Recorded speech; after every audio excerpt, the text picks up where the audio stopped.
So let's go ahead and take a look at SharePoint.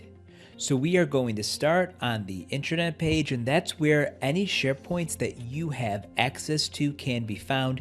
You'll see them at the top of the page. Now SharePoint is permission based, so you probably will not have access to as many SharePoint sites as I do, but I'm going to go to this one page that everyone does have access to, and that is the teacher staff page.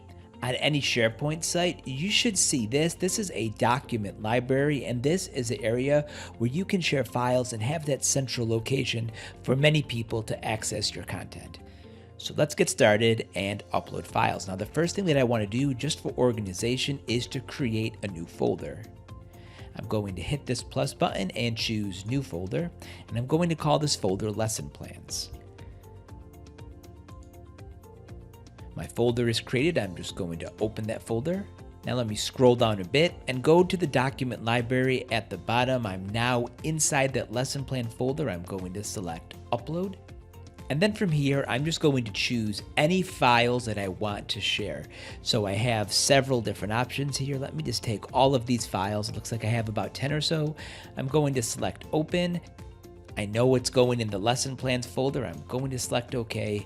And in just moments, SharePoint is going to upload all of these different files into that folder inside our document library.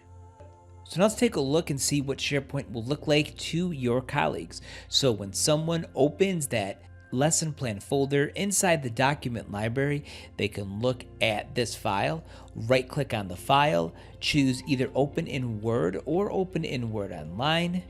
This lesson plan is open, and let's say that I want to now make a copy for myself to upload in my personal files or my OneDrive.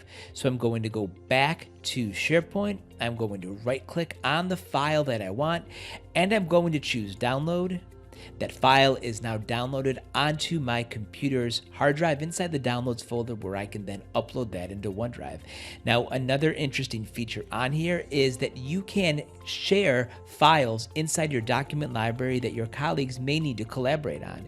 So if I just follow that same path, now let's say that I want to add another standard to this list. I can just paste that standard right over here. It's saved to the cloud. I'm just going to close out of this.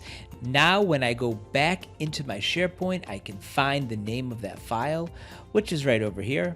I can right click on that file and I can choose version history. And then look at this. It's going to show me the original version of this document and the document that I recently modified. So a nice feature of SharePoint. I can access an older version of this if I needed to, or just look at the new one.